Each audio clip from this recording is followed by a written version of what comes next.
Thanks for coming and hanging out with us. This is the Malthaus Games podcast, and we're glad to see you come along. My name is Delton, and I will be your host. And with me today is my other host, the co-host, the second host, the best host, who knows, my wife, Haley. I know, but I'm not going to tell you. So this is a podcast, I didn't do this last episode, this is a podcast about tabletop games. The people who like to play tabletop games, some of the stories we make playing tabletop games, some of the things we do while we play, and just stuff like that. Things we're interested in, things that we are guessing you're interested in. And beer. And also beer. Today, or I guess I should say this episode, we are both drinking Newcastle Brown. Haley is drinking it out of one of our Roughtail brewery glasses. Roughtail is a local Oklahoma company. And I am drinking out of my Iron Monk brewing glass, which is another Oklahoma company from Stillwater, Roughtail's Midwest City? I believe Yes. Midwest City. Yes. So that's what we're drinking today. So today, we're going to be talking about two slightly heavier games. We're going to kind of, we've talked about quite a few games in the past. Today, we're going to do just two and kind of see how that goes. Anything you want to talk about before we get to the games? Monopoly. Monopoly will ruin relationships, or at least take you very close to it. I've determined the reason being is that it is so boring and so mundane that you must bicker and argue back and forth just to keep things interesting. The problem is no one knows how to control said bickering and arguing. Therefore, Monopoly ruins relationships. The first hour and a half, I was winning, and Dalton was complaining the whole time about how terrible the game was, how I was being mean in the game, how I was just trying to keep him from doing what he wanted to do in the game, just complain, and then a wild turn of events happened, and all of a sudden Dalton was winning for the last hour, and the whole time he's like, oh, this isn't so bad, oh, look at that, you're having to pay me money, oh, isn't that funny? It definitely feels better whenever you're winning at the game. That definitely helps. Well, yeah. But still, yeah, Monopoly is absolutely terrible. So I suggest not playing it unless you absolutely have to. And if you do have to, just flip the board early so you can move on to playing something more interesting. But we actually finished the game. Our relationship survived. It did. Being that it was a Doctor Who board game, too, it wasn't as terrible. At least you could read the cards and get a kick out of it. The only reason I own Monopoly at all is because it is a Doctor Who 50th Anniversary Edition. And I decided I have to have it because I'm a big Doctor Who fan. So I've got it, and it's terrible, but it's Doctor Who, so kind of cool, right? Right? Dalton is the type of person to read the rules to Monopoly. I did. I went through and read the rules and told her. That way we know exactly. Because I hate when people play free parking. You don't do that. You don't put money in the center of the table. You don't land on free parking and take free money. That's not how the game works. That's not how it's supposed to work. And you auction off those properties you don't want, you loser. You don't just pass on it. Not how the game works. Quit making it 18 hours. Then why'd you complain about it so much whenever I made you auction off stuff? Because it hurts. In my soul, what's left of it, it hurts. So Dalton ran out of money really quickly at the beginning of the game. Yep. And so I would say pass on certain spots so that I could buy it lower because I knew that he had $61 and I knew that I would gladly pay $80 for that $400 spot. Yeah, it was pretty brutal, but I mean, it makes the game go by quicker when all those properties go in the first, 5 rounds around the board. You get a lot of properties gone, and then when you start landing on them. The issue is, we never landed on anything for a while. At least, you didn't. I had those 3 properties for a while before you finally landed on them, but I got lucky too, dodging your other 3 with all the houses. I don't know what you're talking about. It makes the game go by quicker whenever you have to auction off stuff because you were complaining the whole time. Just made it drag on even more. I mean, it's fine. It's also on the shelf and I'll probably never play it again, but it's Doctor Who 50th Anniversary Edition, so I probably won't get rid of it unless I feel like it, I guess, but right now it's staying. Its spot is not that valuable. I have more shelf space still. But anyway, go ahead. Almost as fun as Yam. Yeah, we have Yam Master. This is a random tangent, but we bought Yam Master for $5 on sale at one of our local game stores, Game HQ in Oklahoma City. Phenomenal game store. If you live in Oklahoma and you haven't been, you're missing out because they have most everything. But they had their clearance table for Black Friday, and they had Yam Master at $5. The cheapest I can find it is Cool Stuff at $30. But the copy that we bought only had French and German rules. Yeah, it had absolutely no English rules. Haley speaks and reads enough German. You can speak German, I think, better than you read it. I read it better than I speak it. Do you? She can read it well enough to get it, but it was just quicker to look online for a translation, because translating in live time, especially something like game rules, is kind of hard. So we looked it up, though, and played it, and it's basically Yahtzee meets Yahtzee meets garbage? Yahtzee meets bingo. Yahtzee meets bingo. Where do you get garbage from bingo? Well, I mean, it was $5. You're such a communist. Well, still. You roll dice, and then you place a little token on something. And if you can make... Is it a full horizontal row or a full vertical column? Either or. Either or, and it finishes the game, or you can do some other stuff. It's kind of weird, but it's a neat little game, and for $5, the dice tray kind of thing that comes with it that's actually wooden with felt and everything is pretty nice, but couldn't pass up $5. It's kind of like our, historical scenarios of Settlers of Catan, and it's the Great Wall of China and the Trojan War. We have never opened it because it's in German, and they had a copy, and it was decently cheap, and it's shrink-wrapped, and I've never seen it in person, and it seems to be kind of valuable, not really, but more than we paid, and so had to snatch that up just immediately. It means a lot to me. Yeah, it's a really cool little expansion thing. So we've had a good time playing games lately. We had a goal, or at least I set the goal for us, as our New Year's resolution for 2017, that we would play every single one of my games once. Now, given that was 140-some games at the time, not because I have a lot of expansions too that add into that, but 141 games, I had to play every one of them once. That wasn't including the new games I would attain for, let's say, birthday, the games I brought home from Gen Con, that kind of stuff. And so we had a big journey ahead for playing games. Sadly, we're not going to make it. It's officially December 21st, and we've got 38, 36, upper 30s of games left to play. And that's even with me. I think I got rid of 40 games this year. If you believe, you can achieve. Well, I don't think we're going to be able to achieve it. We've gotten a lot of good plays in, though, and it kind of showed me some games that I forgot how much I liked. Here's my thing, though. You've bought probably about 40 or 50 games this year, and we've played those.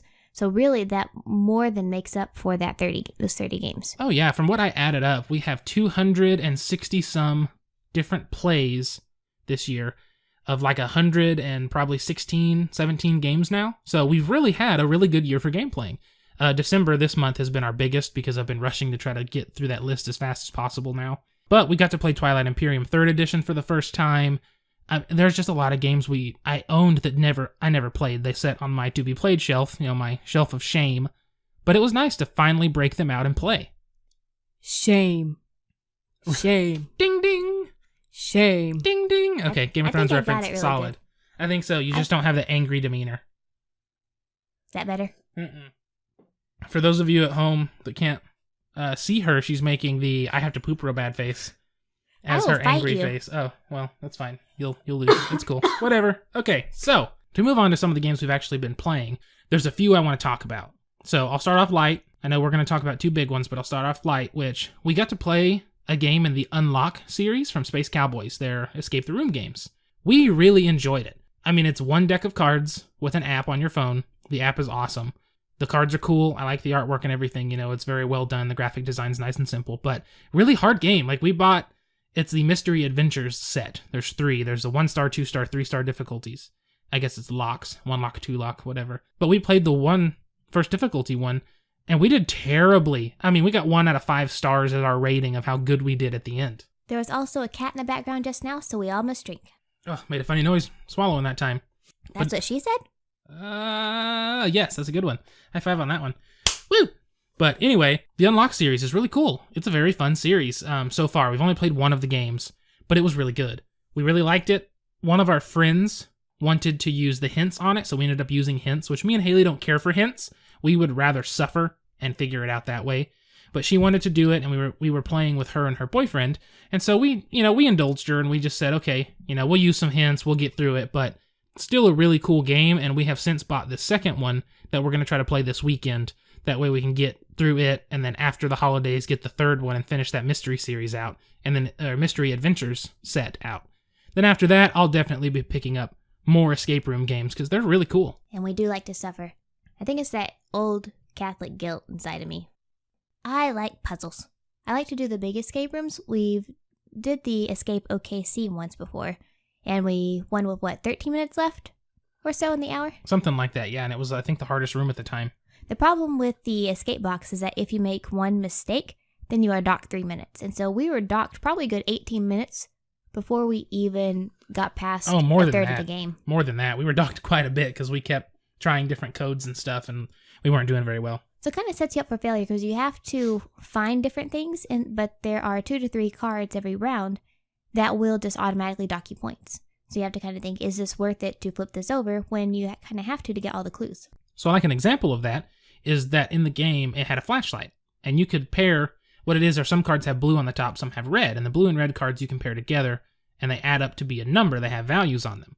And whatever that number is, you can find it from the deck, flip it over, and it will tell you kind of what happened. So if you've got a blanket and a flashlight, and you try to pair those together, well, if you really think about it, pairing a flashlight and a blanket, especially a flashlight without batteries, isn't really going to do any good for you.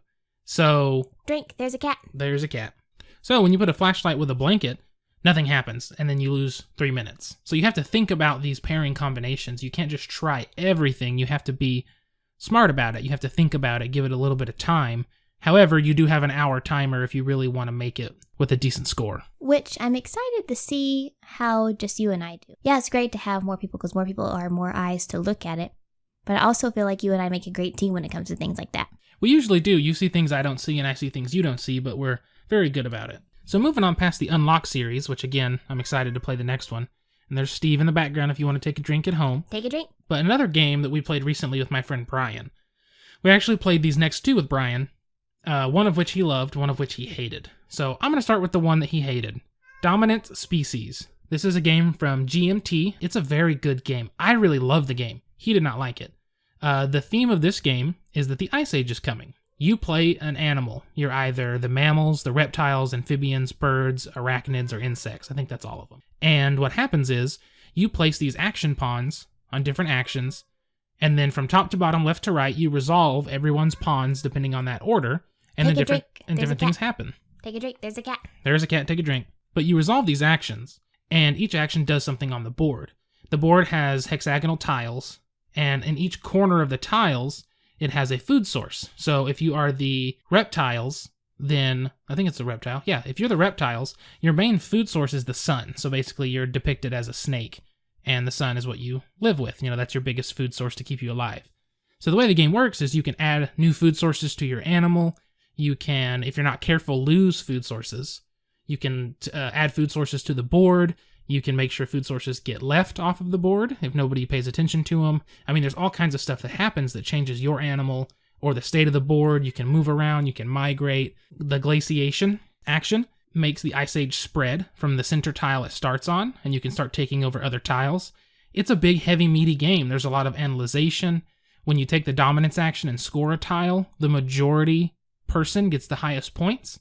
And some of the tiles have first, second, third, and fourth. Some just have 1. Like first place, some had first and second, and so on. When you take that dominance action, you can get more points, but if somebody else is dominant on the tile because they have more food sources, they get a powerful card that they get to use, which also pushes you toward the end of the game. So there's kind of a balance you have to play of, do I want the most points, or do I want dominance here instead? And you have to think about really what you're doing. It's just a very meaty, heavy game. What do you think about it? I really like the game. I wished there was a little rules explanation card because I feel like there's so much that we miss throughout it because it is so dense and each of the actions you can take have explanations about them. But though we have a card in front of us that tells us what those are, they kind of get confusing at times. For example, the very last card is the Ice Age card, and every place that you're dominant in, then you get points for that. Well, it wasn't until about halfway through the game that we understood what dominance was, and so it totally flip-flopped who was dominant in what areas, and I feel like that cost the game for a couple of us. Yeah, I mean, I can understand that. I tried to describe it in the beginning, but also being that the game took us 4 hours, partially because we had a lot of detours, and we ate in the middle of it, and we had some different breaks. But, I mean, it was a big thing, and it was something that, you know, we haven't played it in a year and a half, so we kind of forgot, and even though I described it, I don't think it quite clicked, because I didn't understand the meaning of dominance in the game until later. I had to reread the rule a couple times, so... And not to say it's not our fault, too, because here's the thing, is that the person who owns the game, the person who teaches the game, normally gets the blame for that, when the person who teaches the game is the only person who generally reads the rule book. And so I know that it's really common in game nights to kind of get onto that person whenever a rule is misunderstood or whatnot, when really that person is just trying to interpret the rules for everybody. And so like you, I know you are trying to read the rule book, you're trying to refresh yourself. Brian and I didn't touch the rule book, so we really can't say that it's your fault because we didn't know the rules, because frankly, we didn't read the rule book either. But I think that was just frustrating because there was so much to kind of comprehend before you jumped in. I think that now if you and I were to go back and play, I think I would have a lot more fun. The first time I played, I absolutely loved it, but it was just me and you in a board game shop and we were both kind of on equal level, trying to understand it. Yeah, we were both new players and going through it together. I mean, that's one of the things with a big heavy game like Dominant Species is if everyone would read the rule book and prepare a little bit, it would make the gameplay experience better. I don't wanna. Yeah, but that's kind of like when we played Through the Ages. I made you read the rule book because that game has so much going on, and I might have to start doing that for some of these larger games for the sheer fact that I keep getting blamed for missing something when I'm the only one who's reading it, I'm the only one who's trying to make it work. Everybody else just listens, especially when, not that it's a bad thing, but some people like Brian, he learns better by just playing and doing. He doesn't want to hear the whole rules explanation before. I'm not sure why he doesn't want to hear the whole rules explanation. It might be just too much at once. I know a lot of people think that when there's a big rule book like that. Which I'm kind of the same way. Like, honestly, I tune out sometimes whenever you're explaining the rules because I'm kind of like a mixture between you and Brian. I want to get kind of the gist of how the rules are, but I'm not going to retain it until I play it. See, I work very differently, though, because I want to learn all of the rules, and I want to know every detail of what we're doing, because I feel like the more I know going into it, the better I'll understand it, especially with a game like Dominant Species with so much going on. If I say, okay, what's this action do again? Now, what's this do again? Which is something I could have potentially understood at least part of in the beginning, I feel like it not only slows the game down, but it makes it harder for me to understand, because then I'm understanding in portions. It's kind of like taking a recipe for a pie, and instead of being able to sit down with the entire recipe in front of you and say, okay, here's everything I need, it's like you're looking one single ingredient at a time. You're like, what do I need now? Pepper. Cool. Go to the cabinet, grab pepper. Come back. What do I need now? Salt. Go to the same cabinet, grab salt. So for me, I look at it in that way. That's kind of the manner I view it. So I like to know all of it, the entire recipe right up front, before I move on to actually going about playing. I think you take the entire recipe and memorize it. When someone like me and Brian, we have to look at the recipe, cook a little bit, look at the recipe, cook a little bit. We have an idea of how the entire recipe is. Like, we have all the ingredients set in front of us. But where you're going off complete memory, we have to say, okay, this is what it means to whip the eggs. This is what they should look like. Now we should add the cream of tartar. I mean, I could see that. I wouldn't say I necessarily use memory. I just have it more prepared, I guess. I don't know. I pre-plan a lot for them, but that's also me being the teacher. I'm the owner of the games. I teach all of the games. I learn the rules for all the games. I think that just kind of comes with that territory, maybe. Yeah, it's your passion as well. Like, I enjoy games and I love to play games, but it is your passion. So whenever you read a rule book, you've read, 200 rule books before. You make connections between the rule books you're reading now and the rule books you've read in the past. Oh, this is just like this game. This is just like this game. But whenever you explain it to me, I might not be on that same level when it comes to board game knowledge. And also, with all activities, I have to learn by doing. Yes, I can watch the YouTube video on how to do this, or yes, I can read a recipe book, but I have to actually do it with my hands before I say, okay, yeah, I get this. No, that makes sense. I get it. But, it just makes it harder when we're playing a big game like Dominant Species that we're talking about. It just makes it harder whenever you miss a rule, because then it seems like it's my fault. Even though I've done all I could to prevent it, it kind of makes it hard. And then when someone like Brian got frustrated with the game a little bit, I just don't think he enjoyed some of the rules. I know he didn't care for it. So, one, thanks to him for sticking around for 4 hours to play it, because that's a big thing that a lot of people would not do with a game they're hating for that long. Yeah. I am grateful that we have a friend that will stick around even when he's not having the best time. Yeah, exactly. So, it's just one of those things. But is there something you didn't like about Dominant Species now that we're off the tangent of rule books? I really like it. Like, the very first time I played it, I really liked the game. It was 2.5 hours of you and me sitting in a board game shop, just staring at this board trying to figure out our next move. I think I like it better as a 2-player because it's more back and forth. I felt like with the 3-player, I had a lot of time to think about my next move, which I really like the fast-paced back and forth of the 2-player version. Because when we played it 2-player, I was like, you play, I play, you play, I play, you play, I play. Whenever it's 3-player, there's a little more lag time between them. Not that that's a bad thing, but I like the stress of having to play my next move right now. No, I understand that. And one good thing about the game as well is that it kind of, it does have large downtime, which is not always the best thing. However, downtime between turns when there's more than 2 people. However, it's nice that everybody's move influences you. You have to pay attention the entire time. So even though you may not be 100% engaged or active, you're at least paying attention and keeping an eye on what people are doing, which some games don't do that. Some games you could care less what's going on. But dominant species, you have to pay attention. One thing that I know Brian didn't like is whenever you select that very first row of actions, you get to add a new food source to your animal. Well, the immediate next action, if you don't pick it and remove something, any food source that's there gets taken off of all the animals out. And so he basically selected the first action to gain sun as a resource and then immediately lost it. And I know he did not like that mechanic at all. I enjoy that. I think it's great because you have to constantly be focused on it. And I think that's the thing too, is this is a game that you have to focus on a lot. And with 3 people, when everybody's kind of new, it makes it a little more difficult to catch those things. So I think another playthrough for him might make it better, but I know he really probably wouldn't. But me and you can definitely sit down and play it. Cat meowed. Drink time. So for the second game I want to talk about, because we're running a little long with that tangent and just in general dominant species, because that's it's a big game. The next game I want to talk about before our time gets too low is Inis. So Inis, it's spelled I-N-I-S, and it is a Celtic word, or I don't know if it's a deity in the ancient Celtic society. I'm going to Google it. Go for it. But I believe it's pronounced Inis. It is an awesome dudes on a map game. You draft cards, and after drafting those cards, you then get to play them whatever order you want. You get one action pretty much a turn. You have a seasonal action, and then I can't think of the name of the instant, but it happens whenever a condition is met. You can play it. And all you do is draft a card. So you can draft Migration. Then you play Migration, and you can move different Celtic tribes, like 1 or 2 or however many it was, to an adjacent region. And so it's a very simple game to play. There's not a lot of rules to it. The rulebook's very simple, very well laid out. The game is gorgeous. The Celtic artwork is amazing. The pieces aren't the greatest for the miniature quality, but they don't need to be. The game's not about that. And it's only an hour to play, which is awesome. So, it says meaning of Irish place names. It says Inis can either mean an island or land by a river. Yeah, that actually fits because the whole game's theme is that you are Celtic tribes that are part of a community and you have settled on a new island. So that's actually fitting perfectly.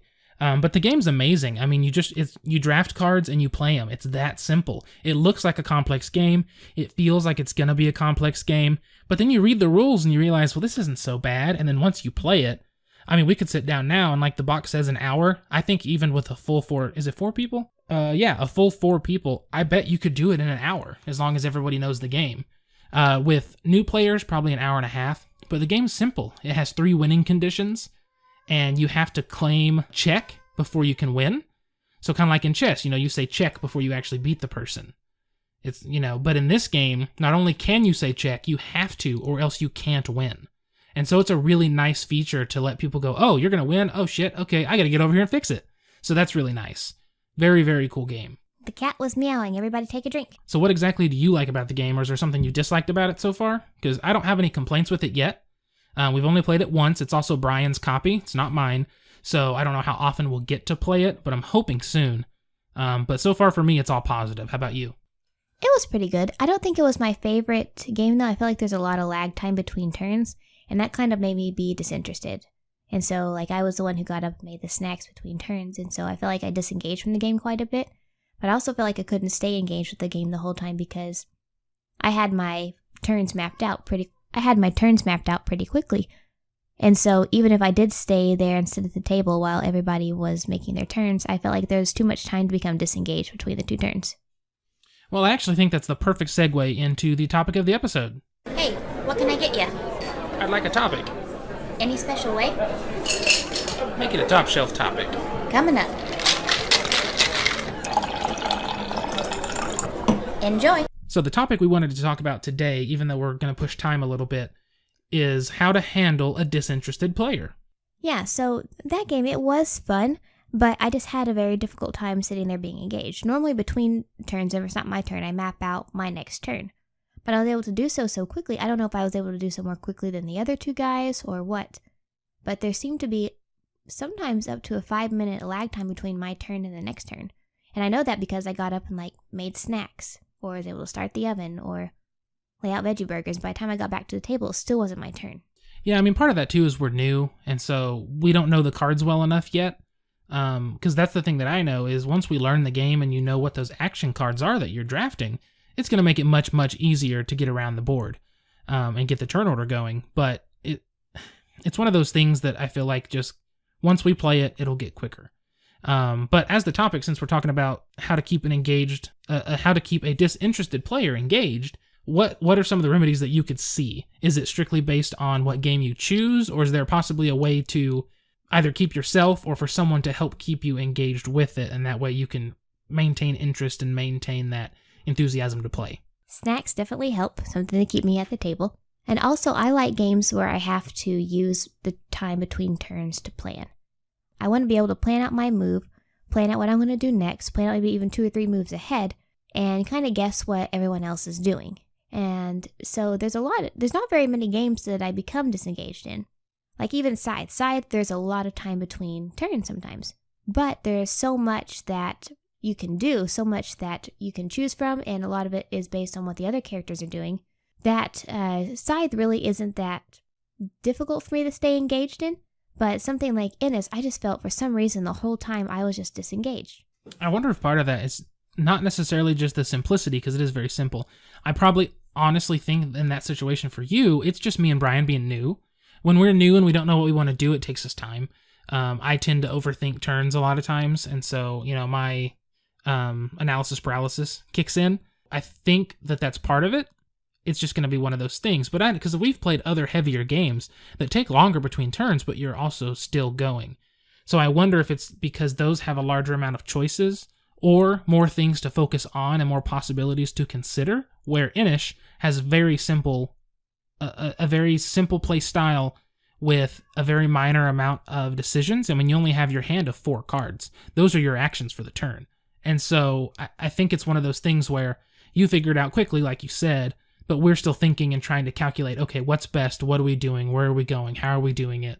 And things like that. I think what would have been very helpful too is if I would have been engaged in conversation a little more.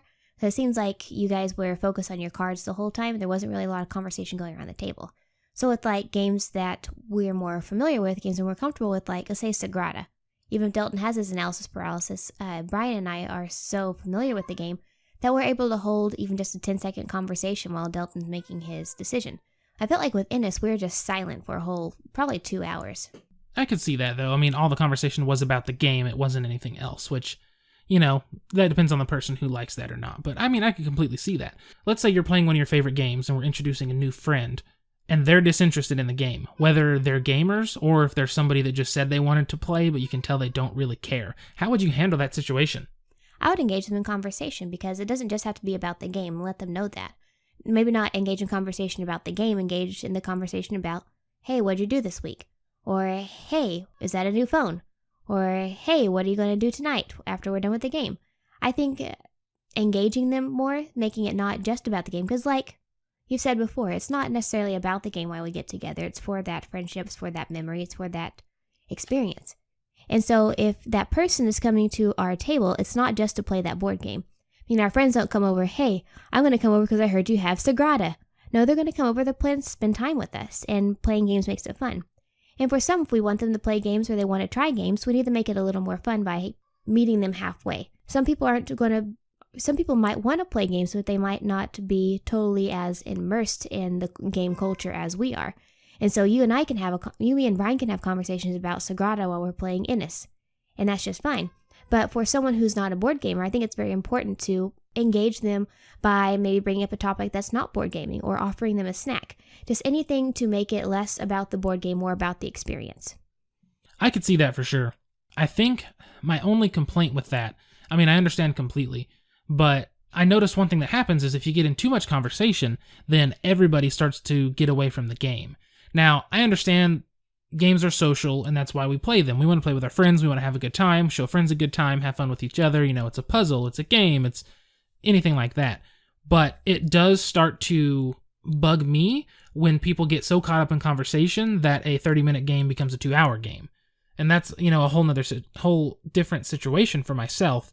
And that's just because I want to play the game. I want to spend time with you too, but I'm offering to spend time with you by doing that, which is helping me not only stay engaged, because sometimes I have a hard time holding conversation depending on the night, but it's helpful for me to keep engaged with everybody else by playing a game. And if people start having too much conversation to where we're not playing the game anymore, I'm sitting there wanting to play and then, we kind of sit. But I can't think of a single game night we've had that experience, not since that one person who you and I both know who would look at their phones between their turns, just be totally disinterested. But I don't think we've actually had a game night where we haven't had conversations, not about board games, that have interrupted board game time. I mean, you and I go over to Zach and Sarah's all the time, and Sarah and I will be talking about psychology. Then it comes to our turn, we play. I think that that's a fear you have that is going to be away from the board game, but I don't think that fear has actually been made into a reality. It's never lasted more than a few minutes. I think that's the thing, is majority of the people we play with, if there's a side conversation, it's only a couple minutes and then we're back. Yeah, so we really don't have that fear that the board game's going to be overshadowed by conversation. Well, yeah, I mean, we really don't. But at the same time, there's certain people that I can think about, or certain people I've been around that does happen. And I think it's just something that I already have enough anxiety about how my cards are being treated, because, I mean, you spend money on a game, come on. I already have that kind of anxiety going on, and then I'm like, I just want to play the game. That's the whole reason we're having a game night. And I don't know, it's one of those things. I think it's just something I have to get used to. We just don't invite those people over. That's true. Maybe that's just me being weird and selfish. Not for board game night, at least. Like, not that. Yeah, invite them over for dinner and a conversation. Because that's the thing, is that not all people are going to like board games either. Yeah, you and I might have rollicking good fun playing board games, or you, me, Zach, and Sarah might have a great time playing board games. But some of our friends just aren't going to like board games. And so we can invite them over and have dinner and start talking, and we come up with the idea of a board game, and they're just not going to have fun. I think that's something that's also hard for us to accept sometimes, because we want to show everybody how much we love board games. I mean, it's a passion that we have. We play board games probably 4 days a week together. I'd say so. So we play them quite a bit, and so we want to share that passion with us because it makes us happy. But some people aren't going to be happy with that. Yeah, they're more happy with the conversation. Or more happy just in that spending time with someone one-on-one talking. So I do understand that completely. And I think that is part of it, is I just have the passion for games and I want to share that with people. So it's nice we do have friends that do enjoy that passion as well. But not everyone's a big-ass nerd like we are. Yeah, that's very true. So yeah, I guess, that works. Engaging people in conversation can keep them invested in the game, or keep them from devolving away into just a slug. I don't know. To keep them from being disinterested in the game. I also think no cell phones at the game table. That's a big one, because every once in a while I'll have mine if it's taken a while to get around to my turn, but it definitely helps for certain people just to, keep them off their phone. And that it's kind of like when you go to a restaurant, you place all your phones face down in a stack, and the first person to grab their phone before the bill comes has to pay for the whole meal. So we could always institute some sort of thing like that. But, it just depends on who you're playing with, and luckily we've got pretty awesome friends we play games with. Amen. So I think I can't really think of anything else for a disinterested player aside from pick a game they're interested in. It's kind of the hard one, because you want to try new games out, introduce people to new games, but if they only want to play Ticket to Ride, you might kind of be up a creek with that one. And watch for their body language. Look for social cues. If they're not having a good time, it's okay to stop a game halfway through. You don't have to make them push through a whole 45-minute game of Ticket to Ride if you can tell they're just not having fun. It's okay. I know it's hard. I see your anxiety going up right now that you have to finish a game. But you don't have to. If someone is just completely disinterested, well, let's skip Ticket to Ride and go to Billionaire Banshee. Maybe that's more your style. I guess my argument against that would be one person doesn't need to ruin it for everyone. So if we have a group of 4 people playing a game and one person doesn't like the game, at what point do you ruin the fun everyone else is having for that one person? You kind of have to choose, okay, we'll go to something that we may not all like as much, but you'll have fun with, or you can suffer for 20 more minutes so the rest of us can have fun and finish this out, then we'll move on. So you kind of have to decide at what point is one person's opinion a big enough opinion to not harm, but disrupt the fun everybody else is having. So there is that. Right, but if it's just you and me showing one other person a game. Well, yeah, then it's not too bad. But still, whenever you have 4 people and one person's disinterested, I think it's also important to check in with people. So, yeah, Sarah might look like she's having a ball, but Zach looks like he's withdrawing. Well, check in with both of them. Are you guys having fun? Are you not having fun? Well, if you're not having fun, let's think of a different game or something else we could do after this game. So at least gives them hope that we're not going to make them play the same lame board game for the next 3 hours. Yeah, that's definitely very true. Luckily, they stuck with Battlestar Galactica the whole time until we finished it, when Zach, the dirty, cheating, lying, stinking Cylon, beat us. But that's okay. They toughened that out and actually said they enjoyed the game a lot. So that makes me feel good knowing that they can play something like that and they don't mind. Same here. Well, is there anything else you can think about for disinterested players before we wrap this one up? I don't think so. I think we covered it pretty well. All right, so I guess that's the end of this episode, which is episode 4. If you could, just hit us up on Twitter or on Facebook or check us out on YouTube once I get some videos up. Our tag on all of those is at Malthaus Games. That is Malthaus. We're pretty active on all of those. My personal is at Delton Brack on Twitter and on Facebook. Send me an ad, send me a like, an invite to, some kind of group, just whatever. I'll usually accept most anything, but yeah, give us some feedback on there. If you have any questions or any big concerns or something like that, we also have an email, contact@malthausgames.com. Haley's Twitter handle is at SquirrelyGeek. That's at SQUIRRELLYGEEK. So hit us up, check us out, send us any kind of information. Hopefully you enjoyed the episode. This is episode 4, so we will be doing this on a bi-weekly basis, so every 2 weeks, and it'll be good. Hopefully you're enjoying it, and come back and listen for next time. So I guess until then, just sit back, relax, have a drink, and play some games. See you later. Bye.